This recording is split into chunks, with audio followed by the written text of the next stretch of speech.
순조로운 매각을 위한 정지 작업에 나섰습니다. 박삼구 전 회장 부자는 물론 일각에서 제기되는 형제 기업의 개입 가능성을 미리 차단하려는 것으로 보입니다. 첫 소식 권세욱 기자의 보도입니다. 아시아나항공의 2대 주주는 금호석유화학입니다. 박삼구 금호아시아나그룹 전 회장의 동생인 박찬구 회장이 맡고 있습니다. 시장에선 당사자의 부인에도 불구하고 박 전 회장이 동생을 통해 아시아나항공을 다시 사들이는 것 아니냐는 관측이 나왔습니다. 금융당국은 이런 예상을 일축했습니다.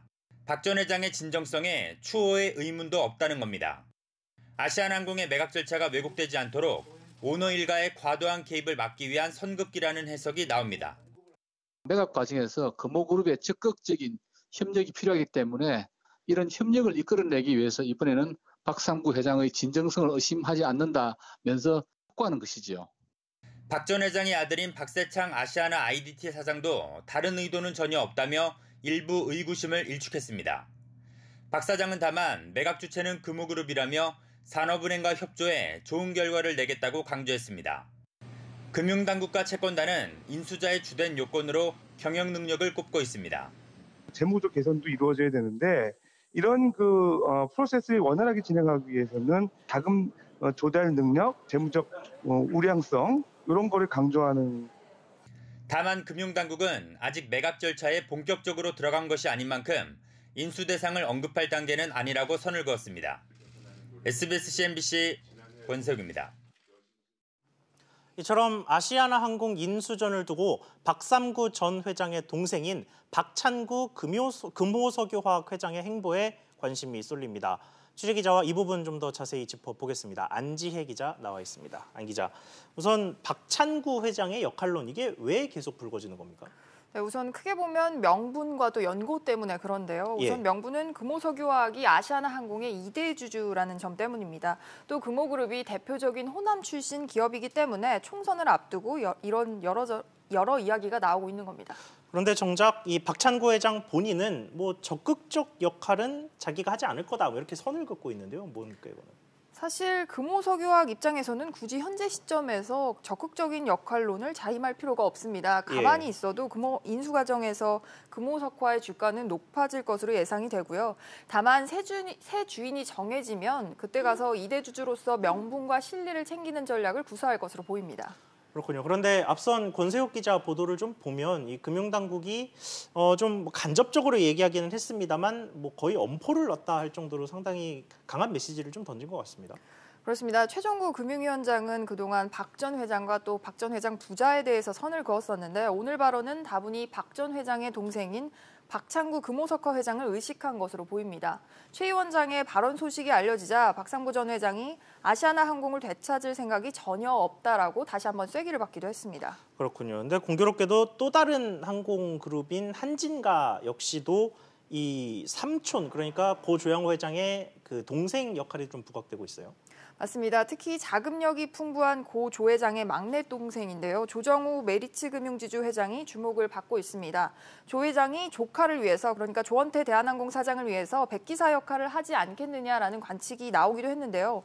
하지만 조정우 회장 역시 백기사 안 하겠다라고 선을 분명히 그었습니다. 표면적인 이유는 금산분리인데 금융이 주 업종인 상황에서 국민연금의 눈치를 보지 않을 수 없을 것이라는 해석도 나오고 있습니다. 그렇군요. 그러면 다시 금호아시아나 이야기로 좀 돌아가서 박삼구 전 회장의 장남, 그러니까 박세창 아시아나 IDT 사장은 이 경영권 승계 어떻게 하는 겁니까? 최근 이동걸 사무회장이 아시아나항공과 또 자회사의 일괄 매각 의견을 밝혔습니다. 아시아나 IDT가 매각이 되면 아무래도 박삼구 전 회장 장남 박세창 사장 역시 대표이사직을 내려놓을 가능성이 큽니다. 또 아시아나가 없는 금호는 재계 순위가 60위권 밖으로 넘어가기 때문에 경영 승계 의미는 상당히 축소가 될 것으로 보입니다. 박세창 사장은 동갑내기에다가 장남 또 항공 3세라는 이유로 조원태 대한항공 사장과 자주 비교가 돼 왔는데요. 이번에 두 사람의 운명이 완전히 갈리게 됐습니다. 그렇군요. 안 기자 잘 들었습니다.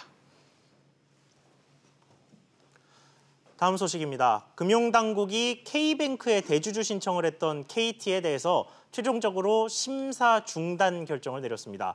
KT로선 K뱅크의 최대 주주가 돼서 진짜 주인이 되려던 목표가 당분간은 힘들어지게 됐습니다. 취재기자 연결해서 알아보겠습니다. 박규준 기자, 금융당국이 결국 대주주 적격성 심사를 중단했는데 이유를 뭐라고 설명합니까?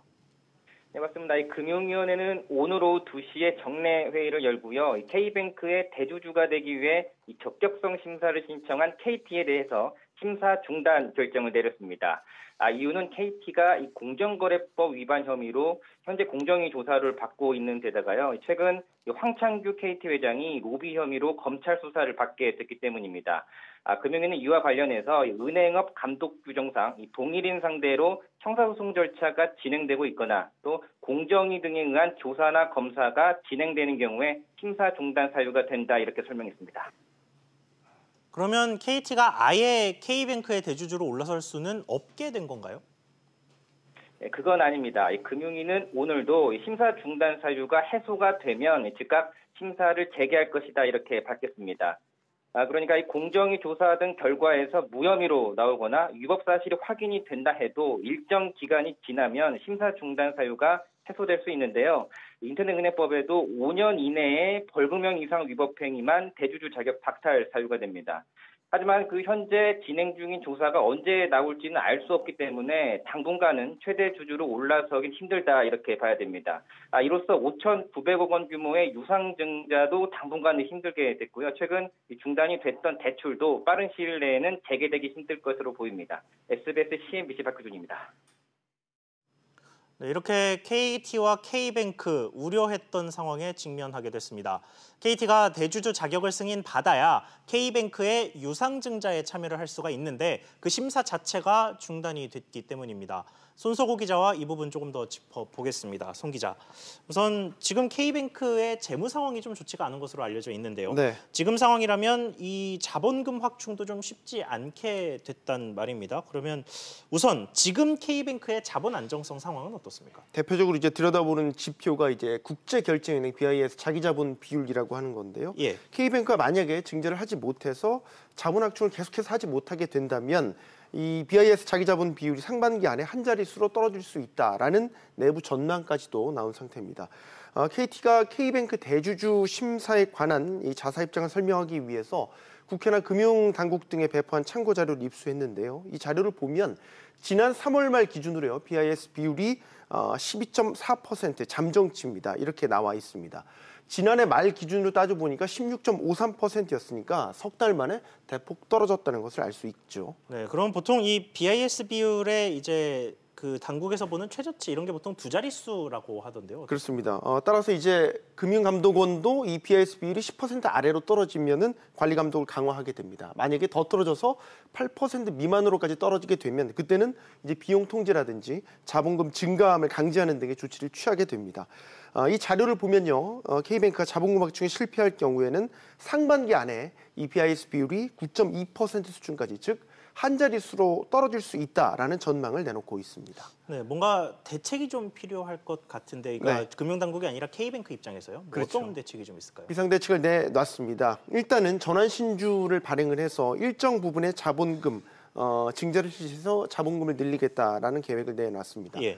현재 인터넷 특례법에서는요, KT와 같은 이 비금융사업자 은행 지분을 한도치를 의결권이 있는 보통주의 기준으로 10%까지 제한을 하고 있지만 의결권이 없는 전환주의 경우에는 전체 발행 주식수의 25%까지 발행할 수 있도록 하고 있습니다. 예. 현재 이 비중이 18%니까요. 더 발행할 수 있는 여력이 있는 것이죠.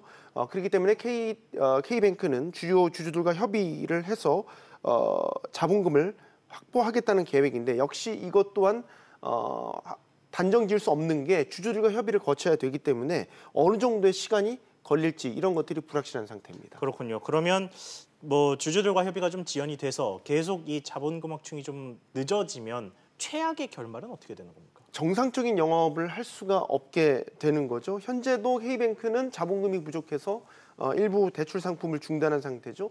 은행이라는 게 신뢰가 가장 중요하기 때문에 이런 상태가 반복되고 장기화된다면 불안감을 느끼는 고객들이 이탈을 하면서 정상적인 영업, 운영이 더 어려워지는 이런 악순환이 반복될 수 있습니다. 따라서 일각에서는 KT가 K뱅크 지분을 매각해서 새로운 대주주를 찾는 등의 이른바 플랜 B 가능성도 제기를 하고 있습니다. 그렇군요. 송 기자 이야기 잘 들었습니다. 이런 가운데 오늘 국회에서는 KT 아현지사 화재 관련 청문회가 열렸습니다. 황창규 KT 회장은 로비 등 각종 의혹에 대해서 모른다는 답변으로 일관했습니다. 취재기자 연결해서 자세한 내용 들어보겠습니다. 김현우 기자. 네, 김현우입니다. 네, 황 회장이 로비 의혹에 대한 책임을 부하 직원들에게 떠넘겼다고요. 네, 황 회장은 경영 고문단에 고액의 자문료를 주고 로비에 활용했다는 의혹을 전혀 몰랐다고 해명했습니다. 그 정관은 결국은 부분장 책임하에 만든 정관이라는 것을 이번에 기사를 보고 제가 보고를 받았습니다. 또 KT 채용 비리 의혹도 모르는 일이며 수사가 끝나면 자체 조사를 하겠다고 답했습니다. 네, 여기에 KT가 아현 화재 조사를 조직적으로 방해했다 이런 의혹도 제기됐다면서요? 네, KT의 비협조 때문에 부실 조사가 이뤄졌다는 지적과 증언이 나왔습니다. 또 청문회에 협조하지 못하도록 KT가 협박을 했다는 의혹도 제기됐습니다. 업체 사장이 이제 우리 참고인으로 오게 돼 있던 김철수 참고인에게 국회에 나가면 업체에 속한 동료 직원들과 가족들은 갈 곳을 잃는다. 생각을 다시 한번 해봐라. 이거는 사실상의 엄청난 협박 아닙니까? 이에 대해서도 황 회장은 보고받은 적이 없다고 답했습니다. 그렇군요. 그러면 5G 부실 서비스에 대한 지적도 나왔다던데 이거는 어떤 내용입니까? 네, 이상민 더불어민주당 의원은 5G 불통으로 이용자의 불만이 쌓이고 있다고 지적했습니다. 황 회장은 빠른 시간 내에 문제점을 해결하도록 최선의 노력을 다하겠다고만 답했습니다. 후임 회장 인선에 대해서는 관여하지 않겠다고 말했습니다. 지금까지 SBS CNBC 김현우입니다. 중앙정부가 정한 단독주택의 표준 공시가격과 지자체가 정한 개별 공시가격의 차이가 지나치게 벌어졌다는 논란 전해드린 바 있습니다. 관련해서 국토부가 조사를 벌였더니 400건이 넘는 오류가 발견돼 지자체에 공시가격을 다시 정하라고 요청했습니다. 먼저 강산 기자의 보도입니다. 서울 용산구 이태원의 한 단독주택입니다. 이웃 한 두 집의 공시가격 상승률이 4배 가까이 차이 납니다. 표준 단독주택인 이 집의 공시가격은 올해 62% 올랐는데 바로 옆집의 공시가격은 17% 오르는데 그쳤습니다. 이처럼 가격차가 크게 나는 집들이 많은 서울 8개 자치구를 국토부가 조사한 결과 400여 건이 넘는 오류가 발견됐습니다. 대부분은 기준이 되는 표준 단독주택을 잘못 선정한 게 오류의 이유였습니다. 제일 큰 내용들이 비교 표준주택 선정에 오류가 있거나 아니면 임의로 특성을 변경하거나 하는 내용들이 좀 있었습니다. 오류가 발견된 부분에 대해서는 일단 지자체에 통보를 하고 검증 업무를 담당했던 감정원과 함께 이를 재검토해서 정정한 후에 국토부는 문제가 된 주택에 대해 각 구청에 가격을 다시 정하도록 요청했다고 밝혔습니다. 국토부는 이번에 점검한 서울 8개 자치구의 다른 지역에도 오류가 의심되는 경우 해당 지역에 통보해 재검토할 계획입니다. 또 이번 조사와는 별도로 감정원이 개별 단독주택 공시가격 결과를 제대로 검증했는지에 대해서도 감사를 진행하고 있다고 밝혔습니다. SBS CNBC 강산입니다. 이 단독주택의 공시가격을 놓고 지자체가 제대로 했는지 정부가 조사를 벌인 것도 처음이고 또 그 오류를 적발한 것도 처음 있는 일입니다. 그렇다면 누가 잘못을 한 건지 황인표 기자와 한번 따져보겠습니다. 황 기자, 네. 먼저 국토부 얘기를 들어보면 서울의 일부 자치구가 개별 주택 가격을 정하는데 뭐 문제를 일으켰다, 뭐 이런 얘기를 하는 건데, 그러니까 결국은 지자체가 잘못했다, 뭐 이런 얘기인가요? 뭐 천천히 좀 더 말씀드리면요. 먼저 국토부가 밝힌 사례를 보면 임의대로 가격을 바꾼 정황이 여러 나오는데요. 먼저 국토부가 이 기준이 되는 표준 단독주택의 가격을 정하면 각 구청이 이를 바탕으로 개별 주택의 공시가격을 정하게 됩니다. 그런데 강남구의 한 단독주택의 경우 굳이 근처에 있는 비슷한 표준 주택을 쓰지 않고 보시는 것처럼 더 멀리 떨어져 있고 가격까지 차이 나는 다른 표준 주택을 참고 삼았다고 합니다. 예. 이런 사례가 전체 오류 건수의 90%를 차지할 정도로 많았고 나머지 10%는 이제 구청이 임의로 가격을 정해준 경우입니다.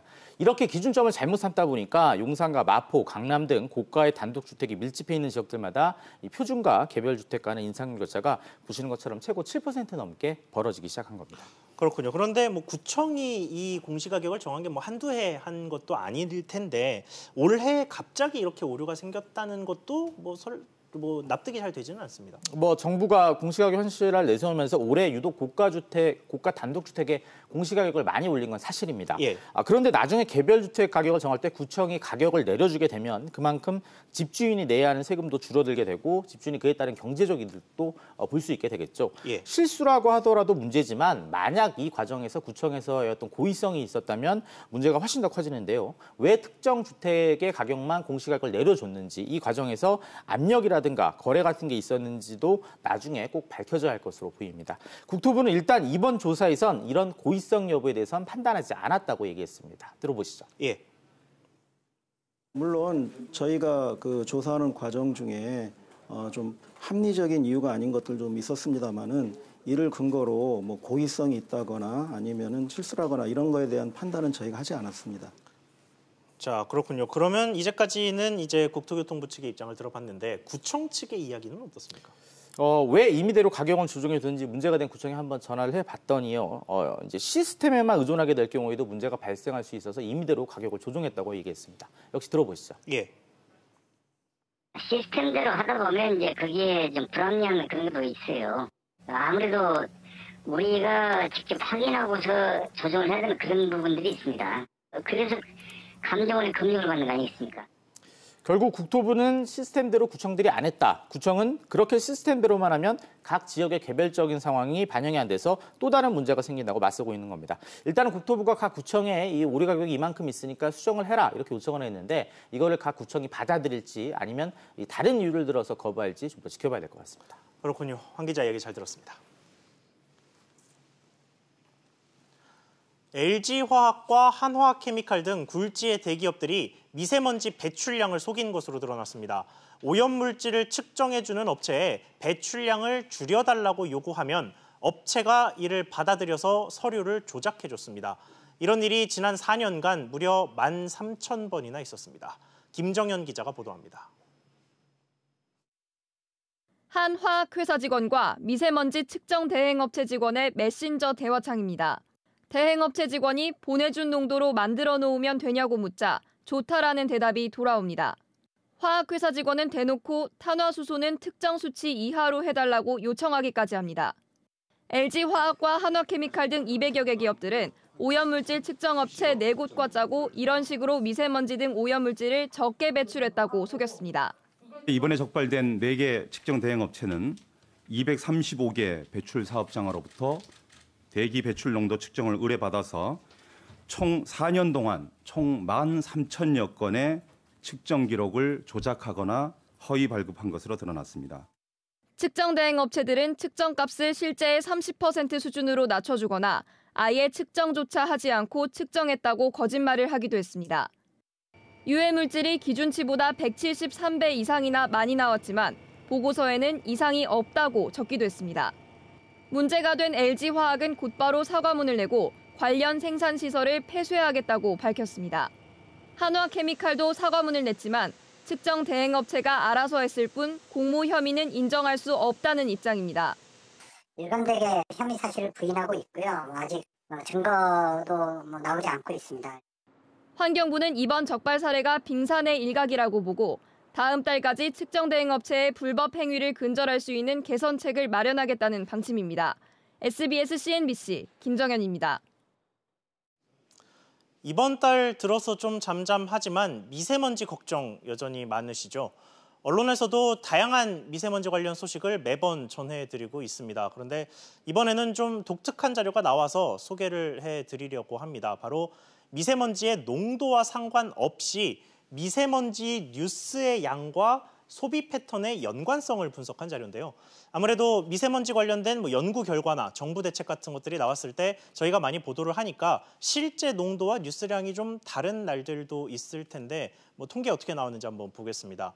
우선 뉴스량이 늘면 외식업종은 거의 대부분 타격을 받습니다. 특히 평일에 하락폭이 좀 큰데 치킨 전문점 같은 경우에는 무려 14%나 매출이 떨어지고 한식과 일식도 7에서 8% 정도 떨어집니다. 여기에 특히 아이스크림 전문점 같은 경우에는 평일 매출이 23%나 줄어듭니다.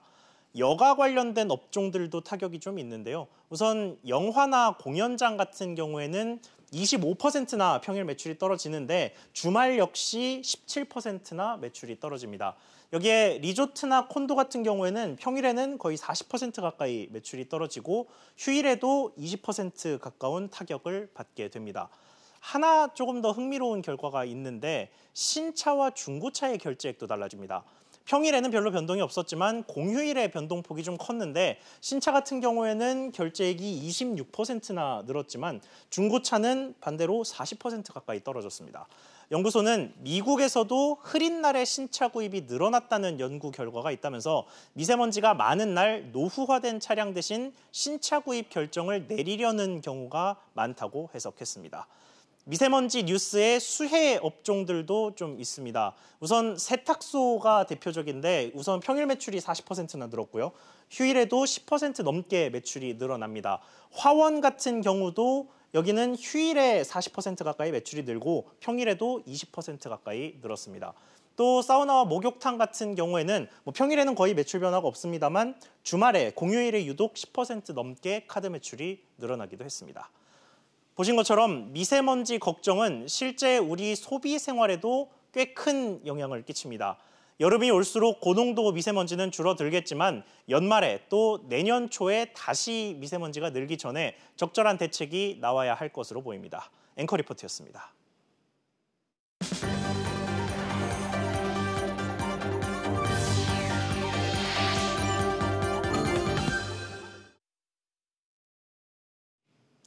온라인 쇼핑이 급증하면서 택배 배송도 크게 늘고 있습니다.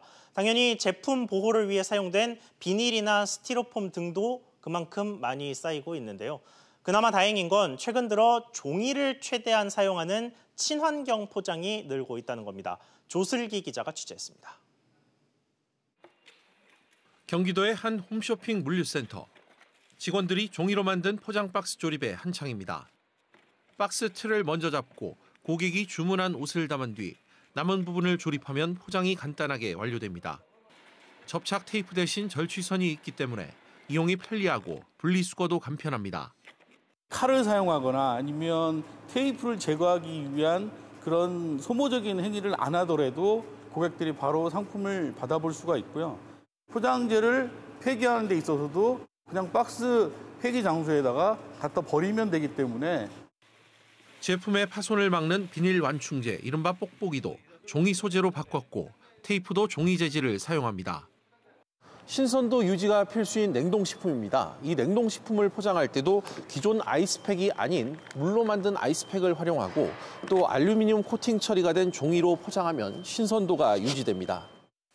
플라스틱 소재가 들어가 재활용이 어려운 기존 아이스팩을 아예 직접 수거해가는 유통업체들도 늘고 있습니다. 또 과대 포장 지적이 많았던 화장품은 불필요한 포장을 줄이고 용기도 재활용이 힘든 플라스틱 대신 유리 소재로 바꿨습니다.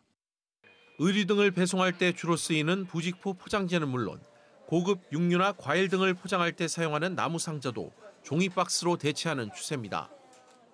불필요한 포장을 줄이고 실속을 강조한 제품을 원하는 소비자가 늘어나면서 기업들도 친환경 포장 바람에 속속 동참하고 있습니다. SBS CNBC 조슬기입니다. 국내 첫 영리병원으로 설립이 추진됐던 녹지국제병원의 개설 허가가 끝내 취소됐습니다. 조건부 개설 허가를 받았지만 병원을 제때 열지 않았기 때문인데요. 이번 취소 결정으로 녹지그룹의 소송 가능성은 물론이고 주민 반발 등 파장이 예상됩니다. 이한나 기자가 보도합니다. 제주에서 추진됐던 국내 첫 투자개방형 병원인 녹지국제병원. 제주도는 지난해 12월 내국인은 진료하지 않는다는 조건을 달아 녹지국제병원 측에 조건부 영리병원 개설 허가를 내줬습니다. 하지만 병원 측은 이 조건에 반발해 지난 2월 행정소송을 제기했고 법정 기한인 지난달 4일까지 병원을 열어야 했지만 이마저도 지키지 않았습니다. 제주도는 녹지병원에 대한 청문 절차에 착수했고 결과는 허가 취소였습니다. 제주도는 병원 허가 취소에도 헬스케어 타운을 열기 위한 논의는 녹지 측과 계속할 방침이지만 대화는 쉽지 않을 것으로 보입니다. 내국인 진료 금지라는 조건부 허가를 취소해달라는 행정소송을 낸 상황에서 개원 허가 취소 처분까지 나와 양측 간의 법정 공방이 불가피하다는 관측도 나옵니다. 한국 정부가 차별적인 조건을 부과했다든지 어떤 형평성 있는 대우를 하지 않았기 때문에 과도한 조건이 부과됐다든지 이런 걸 이유로 한국 정부를 상대로 ISD 소송을 제기할 수 있다 이렇게 봅니다. 여기에 병원 설립 취소에 따른 지역 주민들의 토지 반환 소송 움직임도 일고 있어 소송과 반발이 뒤엉킨 영리병원 논란은 한동안 계속될 전망입니다. SBS CNBC 이한나입니다.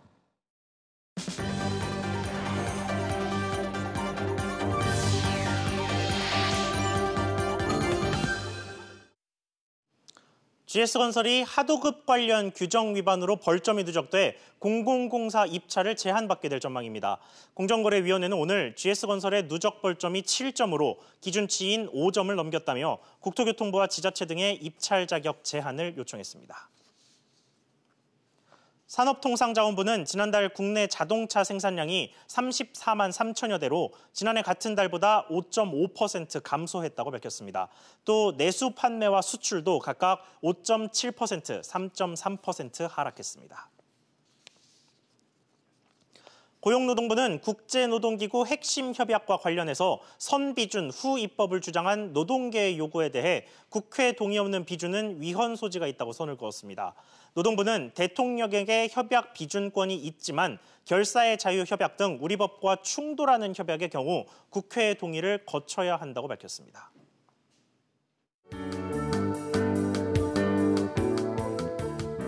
안녕하세요. K웨더 라이프스타일 예보 오주호입니다.